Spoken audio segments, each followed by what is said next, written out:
nicaragüense tiene derecho a estar informado. Ahora, el podcast noticioso que te cuenta la realidad del país. Noticias, entrevistas, debates y lo más viral. Te lo contamos ahora. Bienvenidos al podcast de Artículo 66. En los micrófonos Marlene Balmaceda y Slich Villachica. A continuación, un vistazo de los titulares que han marcado este día. Preparan vacunación contra el COVID-19 para embarazadas y adolescentes con padecimientos de alto riesgo. Consejo Supremo Electoral y procuradores del régimen estrechan manos para legitimar las elecciones presidenciales en noviembre. La autoridad del inexistente Gran Canal sigue cobrando millones del bolsillo de los nicaragüenses. Iniciamos el podcast ahora, correspondiente a este jueves 30 de septiembre de 2021. Las 5 del día. Las noticias más importantes.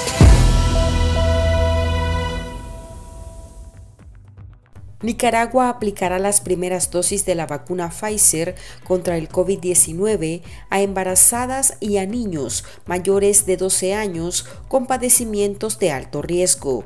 La vocera del régimen, Rosario Murillo, detalló que el 11 de octubre se prevé el arribo de 233.470 dosis de la vacuna, donadas por la Organización Panamericana de la Salud a través del mecanismo COVAX, las que serán destinadas a este grupo poblacional. A su vez, el país recibió este día las primeras 138.000 dosis de la vacuna Sinopharm, donadas también vía COVAX, la iniciativa multilateral apoyada por el equipo europeo. El doctor Carlos Sáenz, secretario general del Ministerio de Salud del régimen, anunció que Nicaragua recibirá en octubre las primeras dosis de las vacunas rusas Sputnik Light. Se trata de 800.000 dosis adquiridas a través del Fondo de Inversión Directa de Rusia, que reforzarán la jornada de vacunación contra el virus, que dio inicio en marzo de este año. Sáenz añadió que a partir de este día y durante el mes de octubre, el país también recibirá las vacunas Sinopharm, Pfizer y AstraZeneca, con un total de 1.700.000 dosis. El ambientalista Amaru Ruiz denunció la persecución política en su contra por parte del régimen de Daniel Ortega y adelantó que elevará la queja ante la Comisión Interamericana de Derechos Humanos, CID, y el Consejo de Derechos Humanos de las Naciones Unidas. El activista es acusado por el delito de propagar supuestas noticias falsas, luego de haber denunciado la masacre de indígenas en la costa caribe nicaragüense. Por su parte, el colectivo de derechos humanos Nicaragua Nunca Más aseguró que el objetivo de la dictadura es silenciar las voces de los defensores de las comunidades indígenas, mientras los colonos continúan invadiendo la zona, en aparente complicidad del Estado. El Consejo Supremo Electoral continúa llamando a sus afines para legitimar las elecciones generales programadas para el 7 de noviembre del año en curso. En esta ocasión firmó un convenio con los funcionarios del régimen de la Procuraduría para la Defensa de los Derechos Humanos, en el que ratifican que los procuradores serán acompañantes en el proceso. El poder del Estado descartó la observación electoral y nuevamente dispuso de sus amigos para que sean ellos quienes visiten los centros de votación y den el visto bueno a los resultados de los comicios. Monseñor Rolando Álvarez, obispo de la diócesis de Matagalpa y administrador apostólico de la diócesis de Estelí, declaró que Nicaragua se desangra por la migración. Durante su homilía, al presidir la fiesta patronal de la parroquia San Jerónimo Susucayán en Nueva Segovia, el líder religioso se mostró alarmado por la cantidad de fieles católicos que han abandonado Nicaragua debido a la crisis sociopolítica y económica que azota el país. Me decían los padres antes de la Eucaristía, nuestros grupos juveniles han desaparecido. Dice, allá en la parroquia ya no hay pastoral juvenil. Me decía un padre, la mitad de mis cuadros pastorales se fueron. Me decía otro sacerdote, monseñor, tenía 300 jóvenes para las confirmas y ahora solo me quedaron 150, todo el resto se fue. Familias enteras ahí, la mamá, el papá y los niños ahí en ese desierto, en esas caravanas de soledad y de muerte, de dolor. Nicaragua se desangra por la migración. Ven, nos estamos desangrando por la migración. Cuánta pérdida para Nicaragua, con todos esos hermanos que migran a otros países, principalmente ahora a Estados Unidos. Pérdida, porque bueno, algunos mueren en el camino y otros, muchos, ya no volverán. Nicaragua se desangra por la pandemia. Cuánta gente enferma que hoy en esta Eucaristía las recordamos, las tenemos presentes, oramos por ellos. Cuánta gente fallecida, muerta por esta terrible pandemia, terrible.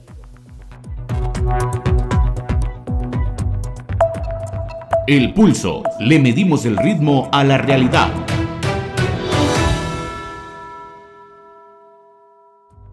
El Canal Interoceánico de Nicaragua, megaproyecto insignia del régimen que quedó en papel, continúa cobrando millones de córdobas anuales a los nicaragüenses. El megaproyecto, calculado en $50.000 millones, fue dado sin reservas al empresario chino Wang Jing en el 2013 por parte de Daniel Ortega, a pesar del rechazo del campesinado que luchaba por la no expropiación de sus tierras. A la fecha, ninguna de las increíbles promesas del megaproyecto se han cumplido, y recientemente se conoció que Wang Jing y el grupo Qingwei fueron expulsados de la Bolsa de Valores de Shanghái por ocultamiento de millonarias deudas.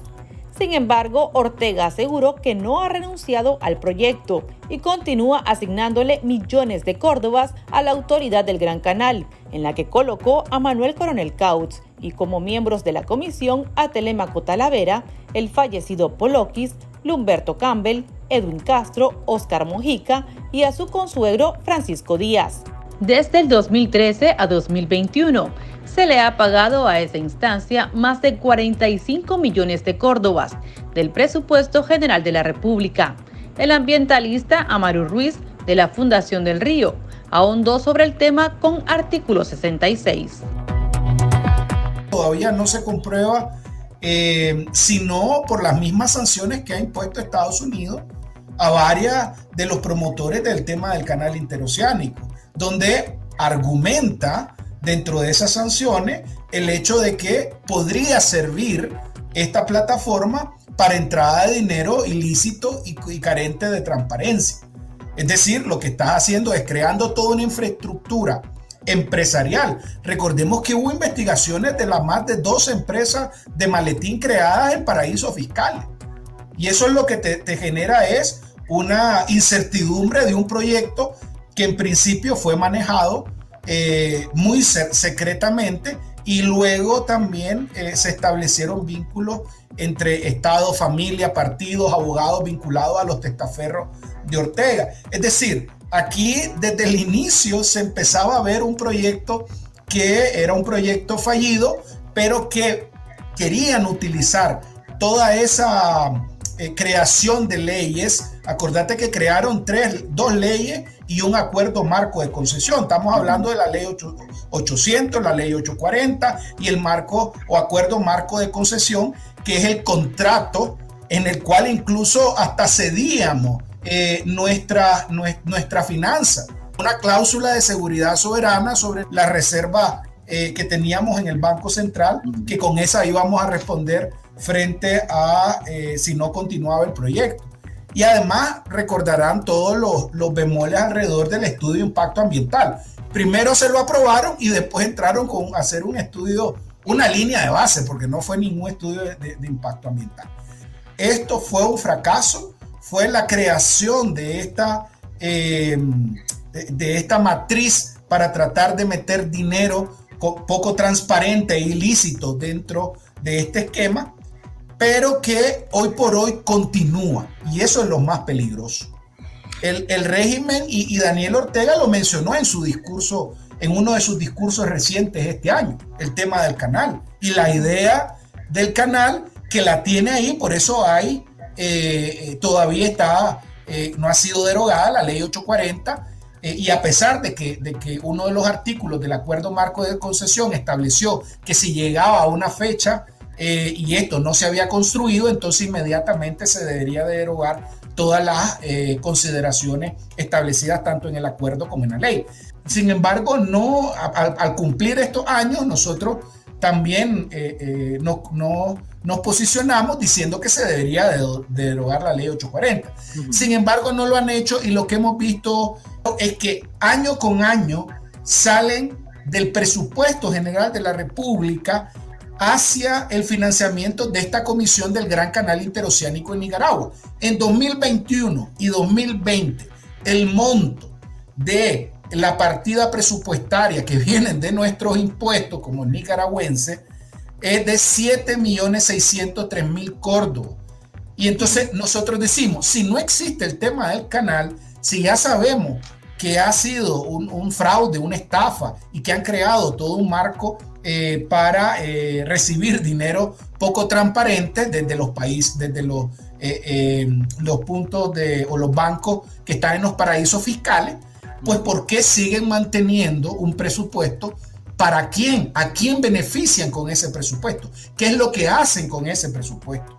Consultamos a la población qué opina sobre lo que algunos ya llaman mega estafa. Y esto fue lo que nos dijeron. El chat. Abrimos los micrófonos a nuestros oyentes.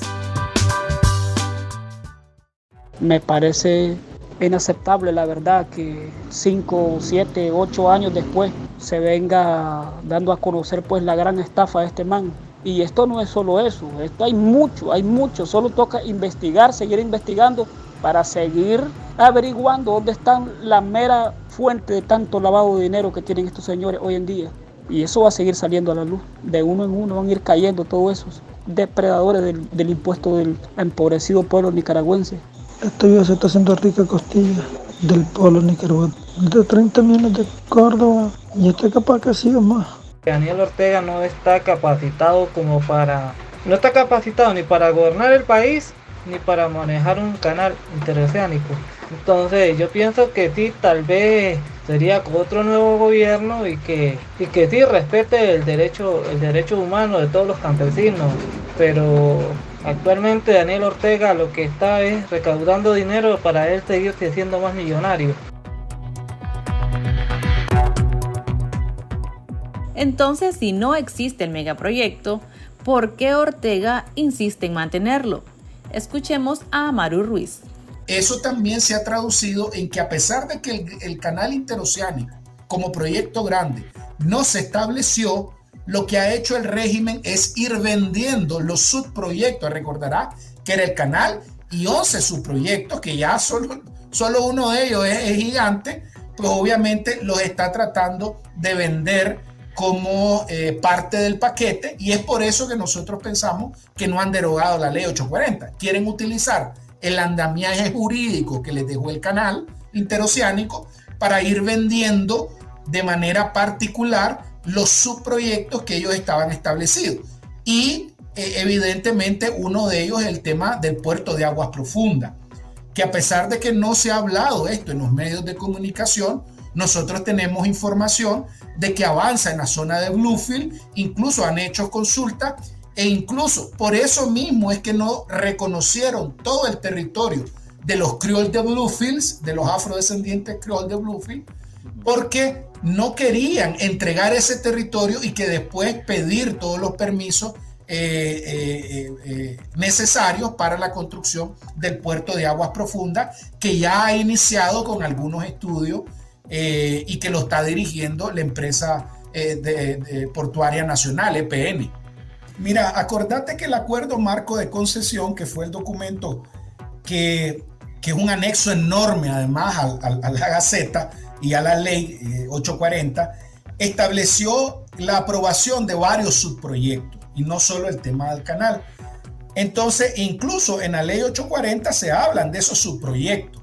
No son mencionados tácitamente, pero sí se hablan de los subproyectos, hablan de el proyecto atingente al canal y los subproyectos. Entonces, evidentemente, ese andamiaje jurídico puede permitir que yo le venda al mejor postor o a mi socio cualquiera de esos subproyectos y no tenga que pasar por algunos estudios y requerimientos que fueron señalados en su momento, porque cambió todo el sistema de evaluación de impacto ambiental.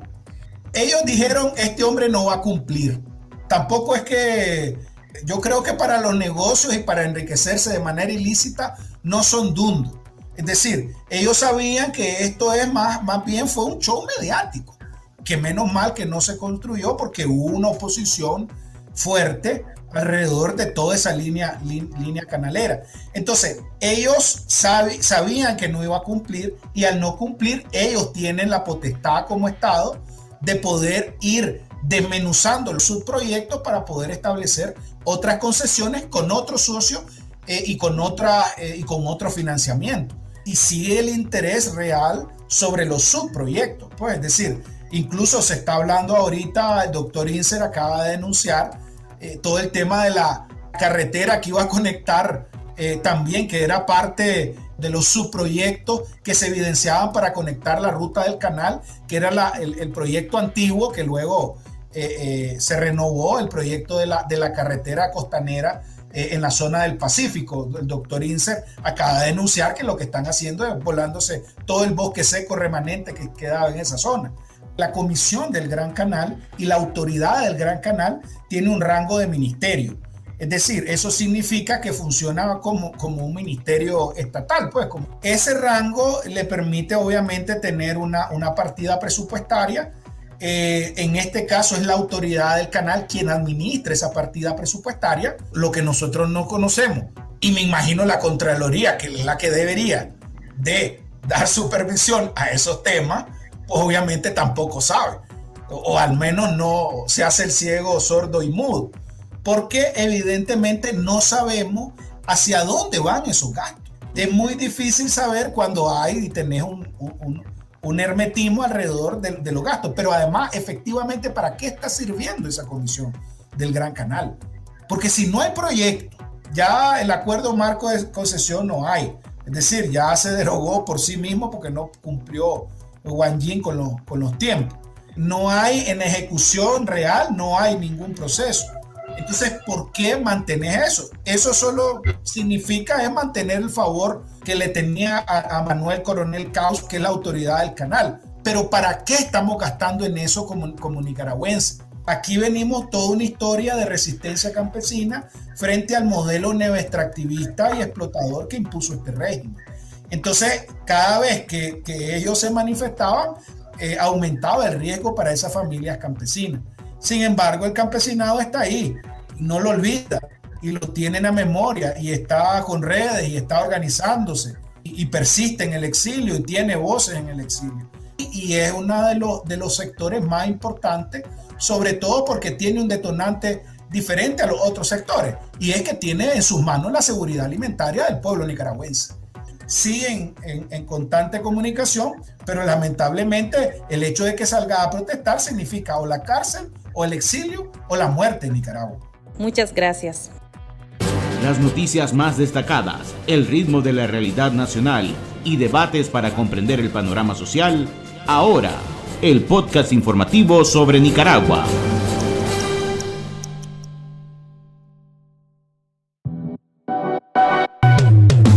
Tendencias, la viralidad de las redes sociales.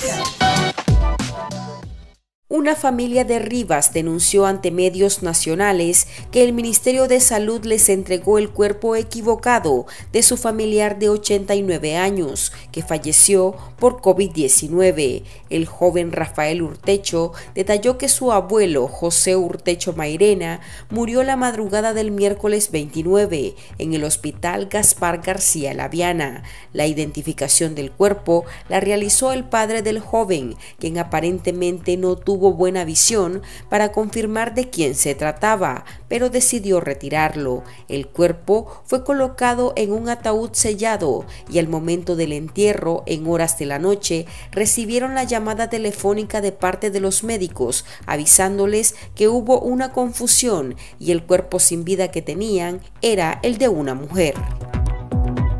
Aquí termina el episodio de Ahora de Artículo 66.